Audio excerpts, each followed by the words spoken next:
놓고 살 필요가 없는 수술이기 때문에 좀 더 신중하게 생각해서 결정하는 게 중요하리라고 생각합니다. 성형, 한 번의 선택이 돌이킬 수 없는 후회로 남지 않도록 더 꼼꼼하게 따져보세요.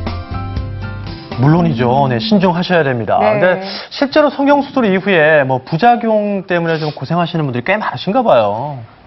네, 그렇습니다. 성형수술을 받으시는 분들이 증가함에 따라서 합병증이나 후유증으로 병원에 내원을 하시거나 상담을 원하시는 분도 많이 증가하고 있습니다. 네. 부작용이 좀 많다고 들었는데요. 종류가 다양한가요? 최근 5년 동안 성형 부작용에 대한 한국심사원의 통계를 보면 가장 많은 것은 쌍꺼풀 수술 이후에 발생하는 합병증이고요. 네. 그에 이어서 코 성형이나 지방 흡입술, 그리고 안면 윤곽술에 의한 합병증이 그 다음 순위를 잇고 있습니다.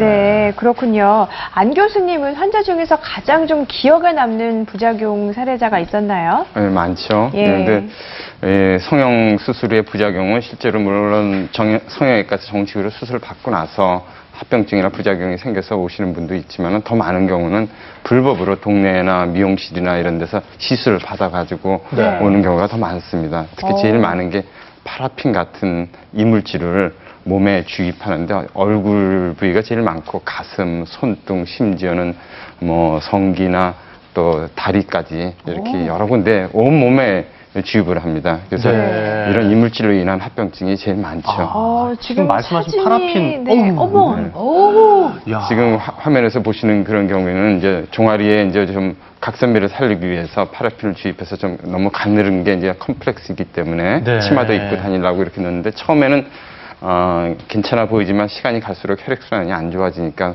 살이 썩고 이물 반응으로 뻘겋게 되고 저렇게 염증이 생겨서 저렇게 썩게 됩니다. 그런 경우에는 그렇다고 파라핀을 종아리에다가 그 주입을 해갖고 저렇게 살이 썩는 거예요? 네, 혈액순환이 안 좋아지고 썩고 그러니까 저런 이물질만 제거하는 것이 아니라 썩은 살을 다 드러내고 드러내야 새 살로 옮겨서 재건해주는 그런 수술이 필요합니다. 옛날에 제 친구 하나가요, 저 주사를 맞고 와서 무슨 사우나를 갖고 막 주물르더라고요. 그러더니 나중에 치마를 못 입어서 그 수술을 했는데 오히려 그게 이렇게 뭉쳐가지고요. 아이고, 예. 이렇게 주렁주렁 달리니까 영원히 치마 못 입더라고요. 예. 또 오래되면 아니, 근데, 이게 썩게 됩니다. 아, 네. 썩어요. 네. 그렇다 보면 이제 큰 수술로 이어지게 되는 그런 경우들이 많겠는데, 네. 근데 요즘도 이렇게 불법 시술을 받고 이런 분들이 많으세요? 좀?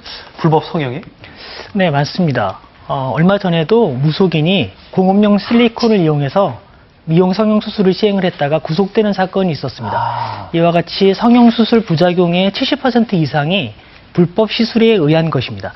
불법 시술의 정의는 비의료인이 병원이 아닌 곳에서 우리 보통 얘기하는 찜질방이나 미용실 같은 곳에서 의료 행위를 하는 것을 말합니다만 네. 이것 이외에도 국가에서 허용하지 않은 물질을 사용해서 시술을 하였다면 네. 병원이나 의사가 시술을 했다 하더라도 정당하지 않은 네. 그러니까 비윤리적인 시술로 평가를 받습니다. 네, 그러니까 정말 그렇군요. 불법 의료 행위가 되는 거군요. 그렇습니다. 예. 그리고 오늘 스튜디오에도 이 성형수술 부작용으로 좀 고민을 하고 계신 분을 한 분 모셨거든요. 네. 그래서 얘기를 좀 나눠보도록 하겠습니다.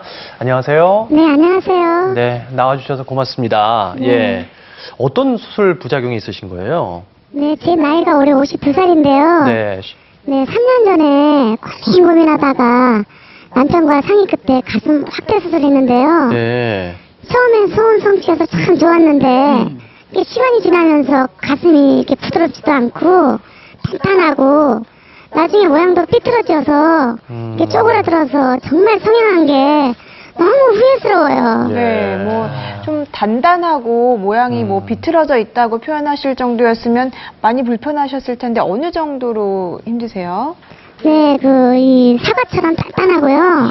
이게 목욕하고 난 후에도 이 거울을 보면은 이렇게 눈으로도 이렇게 삐뚤어지는 게 확실히 보일 만큼이에요. 네. 선생님이 원래 제 가슴으로 이렇게 원위치가 가능할까요? 그 원상복구를 좀 하고 싶은 생각도 있으신 것 같아요. 네. 이런 경우에는 어떻게 가능할 수 있을까요? 결론만 말씀드리면 복구는 가능합니다.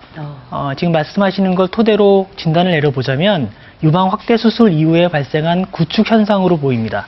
이런 경우에는 눈으로 보이는 육안적 소견과 딱딱함의 정도에 따라서 구축을 분류를 하고 이 분류를 토대로 간단하게는 마사지 같은 방법에서부터 네. 큰 경우에는 구축으로 생긴 피막을 제거하고